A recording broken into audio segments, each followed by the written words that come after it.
अभयଙ୍କ ନିର୍ଦ୍ଦେଶରେ ସମାଜସେବୀଙ୍କୁ ସଂଘବଦ୍ଧ ଆକ୍ରମଣ ଘଟଣାସ୍ଥଳକୁ ଆସିଲାନି ପୋଲିସ ଓ ଆମ୍ବୁଲାନ୍ସ।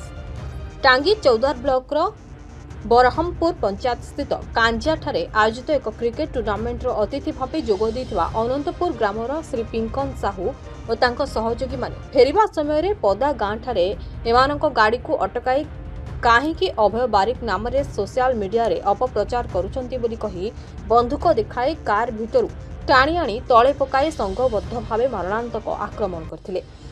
एपरिक यह घटनास्थल अभय बारिकों पुत्रा विभू प्रसाद बारिक मनोज कुमार बारिक अनुमति नहीं आहरी अधिक आक्रमण करथिले। फल समाजसेवी पिंकन हाथ मुह पेटरे गभीर आघात लगिथिला और तांको सहित थिबा कखड़ी निवासी दिलीप साहू को मुथा मारिबा सह तंटी चिपी मारिदेबाको आक्रमण करथिले बोली पीड़िता माने गणमाध्यम प्रकाश करथिले। ए दुर्घटनारू मुक्ति पाई पुलिस और आम्बुलांस को फोन करथिले सुधा सेमाने आसी पहुंची नथिले। फल किछि स्थानीय लोके सेमानंकु उद्धार करी चिकित्सा पाई कटक बड़ मेडिकल को पठाइथिले। ए खबर पाइला परे आठगड़र मान्यवर विधायक श्री रणेंद्र प्रताप स्वाईं समेत बहु शुभेच्छु मेडिकल रे देखा करबाक आस्थिले।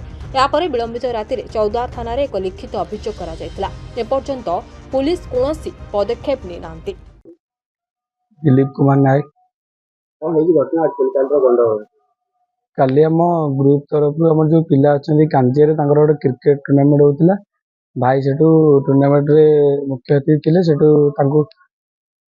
टूर्णामेंट सब सरला फेरुलु बाटे आम जो पदाका रेलवे क्रॉसिंग अच्छी से आमको डायरेक्ट अटके भाई को बंधुक देखले मुंडे बंधुक देखिए कले बाहर को बाहर सार्ट फार्ट घोषाड़ी बाहर को बाहर कले आम से कहलु कौन एमती कहीं हो ना तू बाहर को आसी तू दिन को दिन कौन अभय बारिक ना गोटे गोटे पोस्ट करुचु तू आज ये खाइबू धरिकी बाड़ा बाड़ी कले मत मो आखि की भी ये आखि की गोटे पिला चाबी रिंग धरिकी केंचीदेला ये पूरा बाड़े सब माने पेन हो बहुत जोर मेडिकल फिकल जाइलु से फोन कला सागे सागे अभय कहला भाई पिंकन साहू को आम धरीचु आ कौन करू कह भाई की तले पकई घोषाड़ी बाड़ा बाड़ी समस्त कले मो छाती की मार्च एगुड़ा सब आंपू माने देखू तंटी की धरिकी चिपीदेले लोक किसी आसिक छड़ाछड़ी गला आम जेठू पलि आसिलु। ना मनोज कुमार बारिक जड़े अच्छा आउ जड़े अच्छा विभू विभू प्रसाद बारिक ये विभू प्रसाद बारिक सी आसिक तंटी फर्स्ट धरिकी मत मारे फटो भी अच्छी भिडियो भी अच्छे पाखे बीजेपी दादागिरी बीजेपी अभय बारिक पुतुरा हे जो विभू प्रसाद बारिक जो मैंने आसिक बाड़ा बाड़ी कले दादा हरिया भी एमती आसते 24 घंटा भितर किसी एक्शन न हुए आम थाना घेराव करूँ। मो ना दिलीप कुमार छता पखड़ी ग्राम कमिटी सभापति। काली रात जो हिंसाकांड होती जो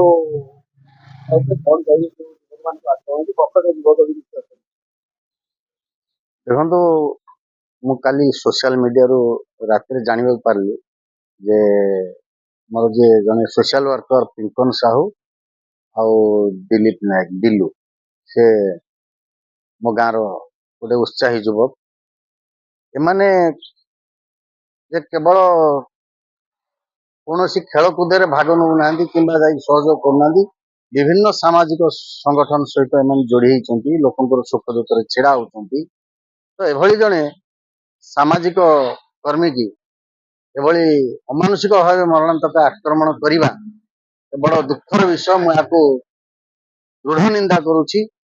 जो माने निजको सामाजिक कर्मी भाव निजको प्रतिपादन करिसेंती किंबा लोक मानकर सुख दुख छेड़ा होती ब्लड डोनेशन कैंप रे हो किंबा कोविड समय सेमानकर जो निर्भीक सेवा हो किंबा लोक मानकर घर पड़ी हो बात्या हो बन्या हो एवं जो भली भावे सेमाने जाइए स्वतःप्रवृत्त भावे लोक मानक पाखरे पहुंचती एवं जहाँ तांकर जत्किचित पेटर काटी सहयोग करती किंबा सहयोग हाथ बढ़ाती एभली सामाजिक कर्मी मानक उपरे एभली मरणांतक आक्रमण ये बहुत निंदनीय घटना जहाँ आम सोशल मीडिया रू जाना पाऊँ मुहर शुणा पाऊँ बर्तमान आठगड़र बीजेपी विधायक प्रार्थी अभय बारिक भाई एवं के बंधु बांधव मिसिकी एभली आक्रमण करथिबा कथा पिंकन साहू एवं दिलीप नायक प्रकाश कर। ତେଣୁ ଯଦି ଏହା ସତ୍ୟ ହୋଇଥାଏ ଏ ଗୋଟେ ସାଂଘାତିକ ଘଟଣା ଏବଂ ମୁଁ ଆପଣଙ୍କର ଗଣମାଧ୍ୟମ ମାଧ୍ୟମରେ ମୁଁ ସମସ୍ତ ସାମାଜିକ କର୍ମୀମାନଙ୍କୁ ଏବଂ ସରକାରଙ୍କୁ ଅପିଲ କରୁଛି ଯେ ଏଭଳି ଅମାନୁଷିକ ଘଟଣା ପାଇଁ ସମସ୍ତେ ନିନ୍ଦା କରିବା ଉଚିତ ଏବଂ ଦୃଢ଼ ପ୍ରତିବାଦ କରିବା ଉଚିତ ଏଭଳି ଘଟଣା ଆଗକୁ ଯେମିତି ନ ଘଟେ। ବିଜେପି କହୁଛି ଲୋକଙ୍କ ସରକାର ଇଏ ଲୋକମାନଙ୍କୁ ଯୋଉ ବିଜେପି ନେତାମାନେ ଆକ୍ରମଣ କରୁଛନ୍ତି ଗୋଟେ ନିନ୍ଦନୀୟ ନୁହେଁ? ନାଇଁ ଠିକ କଥା, ବିଜେପି ଲୋକଙ୍କ ସରକାର ହେଇକି କାମ କରନ୍ତୁ କିନ୍ତୁ ବିଜେପି ନାଁରେ କଳଙ୍କ ବୋଳୁଥିବା ଲୋକମାନଙ୍କୁ ଦଳରେ ନ ରଖନ୍ତୁ। ଇଏ ହଉଛି ସବୁଠୁ ବଡ ନିନ୍ଦାର ଘଟଣା। ବିଜେପି ଦଳ ନାଁରେ ଲୋକମାନଙ୍କୁ ଆକ୍ରମଣ କରିବା, ଲୋକଙ୍କୁ ବିରୋଧ କରିବା, ଲୋକଙ୍କର ଭଲ କାମକୁ ବିରୋଧ କରିବା, ଏଇଟା କଣ ବିଜେପି ଦଳ କହିଛି ନା ଲୋକଙ୍କ ସରକାର କହିଛି ଏଭଳି କାମ କରିବା ପାଇଁ? ଏ ଠିକ ନୁହଁ। ବିଜେପିର ତ ବହୁତ ନେତା ବୁଲୁଛନ୍ତି, ବହୁତ କାମ କରୁଛନ୍ତି, ସରକାର ତାଙ୍କର ଆସିଛି, ସେମାନେ କାମ କରିବାର ସୁଯୋଗ ପାଇଛନ୍ତି, କାମ କରନ୍ତୁ, ଏଥିରେ କିଛି ଅସୁବିଧା ନାହିଁ।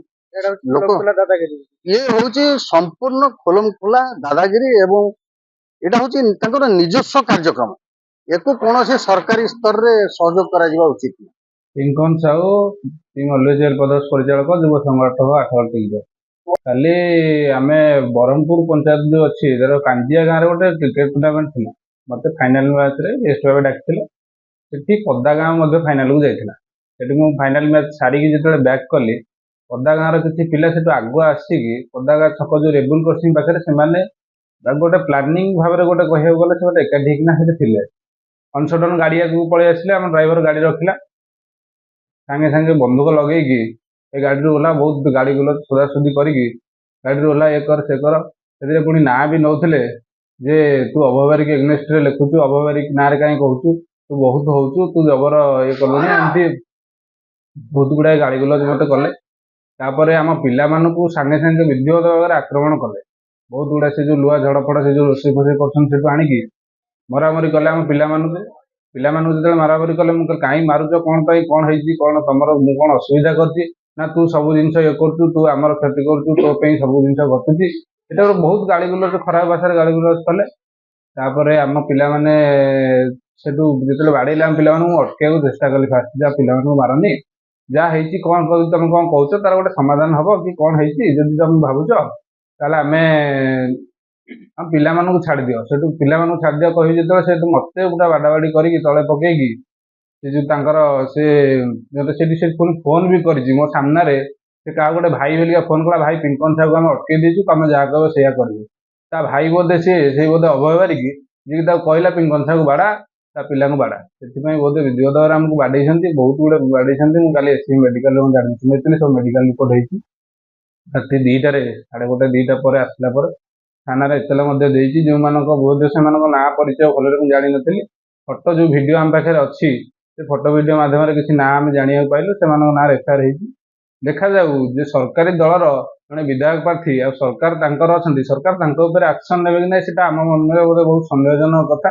ସମାଜ ପାଇଁ ଯଦି ଭଲ କାମ କରି ଜଣେ ମାଡ଼ ଖାଇବ, ତାପରେ ତା ପ୍ରତି କିଛି କାର୍ଯ୍ୟାନୁଷ୍ଠାନ ହବନି, ଲୋକଙ୍କର ଭରସା ନିଶ୍ଚିନ୍ତ ଭାବରେ ଆଇନ ଶୃଙ୍ଖଳା ଉପରୁ ଉଠିଯିବ। ଯୋଉ ଚୋରି ଧରି ନାରୀ କରୁଛି ସବୁ, ଆମେ ଆଠଗଡ଼ରେ ସବୁ ଜିନିଷ ପର୍ଦାଫାଶ କରୁଛୁ। ବିଗତ ଦିନରେ ଆମ ସୋସିଆଲ ମିଡିଆ ଆଇଡି ଦେଖିବେ, ଆମ ଆଇଡିରେ ଯେ ବହୁତ ଗୁଡ଼ାଏ ସେ ଟିଗିରିଆ ପଥର ଖଣି ହଉ, ବହୁତ ଗୋଚାଲାଣ ହଉ, ସବୁଥିରେ ସେ ବ୍ୟକ୍ତି ସମ୍ପୃକ୍ତ। ସେ ଲୋକ ମାନେ ତା ଭାଇ ବନ୍ଧୁ କୁଟୁମ୍ବ ସେ ପଦା ଗାଁରେ ସେ କଣ କରନ୍ତି, ସେ ହିଷ୍ଟ୍ରି ବି ଲୋକ ସମସ୍ତେ ଜାଣିଛନ୍ତି। ବହୁତ ଦୁରାତ୍ମା କରିକି ଲୋକମାନଙ୍କୁ ଯୋଉ ଭଳିଆ ବ୍ୟବସ୍ଥା କରିଛି, ବ୍ୟବସ୍ଥାରୁ ତାକୁ ଲୋକମାନେ ବି ହଟେଇ ଦେଇଛନ୍ତି। ସେ ଯୋଉ ବ୍ୟବସ୍ଥାକୁ ଆସିବାକୁ ଚାହୁଁଥିଲା, ସେ କେବେ ବି ସେ ସଫଳ ହବନି। ଯୋଉ ଭଳିଆ ଆମକୁ ହଇରାଣ ହରକତ କରିଛି, ଆଉ ଆମକୁ ଯୋଉ ମାଡ଼ ମାରିଛି, ସେ ମାଡ଼ର ଜବାବ ଆଗାମୀ ଦିନରେ ଆଠଗଡ଼ବାସୀ ତାକୁ ଦେବେ। ମୋର କିଛି ଏ ବିଷୟରେ କହିବାର ନାହିଁ। ଯେ ଆମକୁ ଯୋଉ ହଇରାଣ ହରକତଟା କଲେ, ଯୋଉ ମାରିଲେ, ଏ ଜିନିଷ ବହୁତ ନିଶ୍ଚିନ୍ତ ଭାବରେ ଆମେ ବହୁତ ଦୁଃଖିତ। ଆମେ ଆଗାମୀ ଦିନରେ କିପରି କାମ କରିବୁ? ପୋଲିସ ସୁରକ୍ଷା ସରକାରଙ୍କୁ ଦବ ନା ସମାଜସେବୀ ଲୋକଙ୍କୁ, ସମାଜରେ କାମ କରୁଥିବା ଲୋକଙ୍କୁ ଦବ? ସେଇଟା ପ୍ରଥମ ପ୍ରଶ୍ନ ଅଛି ଆମ ପାଇଁ। ପୋଲିସ ଯଦି ୟା ଉପରେ କୌଣସି କାର୍ଯ୍ୟାନୁଷ୍ଠାନ ଗ୍ରହଣ ନ କରେ, ତାହେଲେ ଥାନା ଘେରାଉ ସହିତ, ମୁଖ୍ୟମନ୍ତ୍ରୀ ବାସଭବନ ସହିତ ଆମ ପିଲାମାନେ ସମସ୍ତେ, ଗୋଟିଏ ପିଲା ମୁଁ ନୁହଁ, 500ରୁ 1000 ପିଲା ମୋ ସାଥିରେ ଆଠଗଡ଼ ତିଗିରିଆ ଅଞ୍ଚଳ ସବୁ ଜାଗାରେ ଲୋକଙ୍କ ସୁବିଧା ଅସୁବିଧାରେ ପହଞ୍ଚୁଛନ୍ତି। କାଲି ମଧ୍ୟ ବଡ଼ ମେଡିକାଲରେ ବୋଧ ଯୋଉମାନେ ଦେଖିଥିବେ, ହଜାର ହଜାର ପିଲା ବଡ଼ ମେଡିକାଲ ମୋ ପାଖକୁ ଯାଇଥିଲେ, ବହୁତ ଗୁଡ଼େ ଲୋକ ମଧ୍ୟ ଯାଇଥିଲେ। ଆଗାମୀ ଦିନରେ ଯଦି आईआईसी आम आईआईसी को आउ गोटे जिन 112 को कॉल करथिलु पुलिस को प्रोटेक्शन मागिथिलु बचसा भितर पुलिस प्रोटेक्शन हमको देलानी जानी शुणी सरकारी दलर अबहगारी कथार पुलिस आम पाखु आसिलेनी साहाय्य कले ना माड़ खाइलु जिनस जदि पुलिस या पर किसी एक्शन न निए आम नहीं मुख्यमंत्री पर्यंत हो पछे राजरास्तार बसी पछे न्याय पाइबा पर्यंत लड़ू।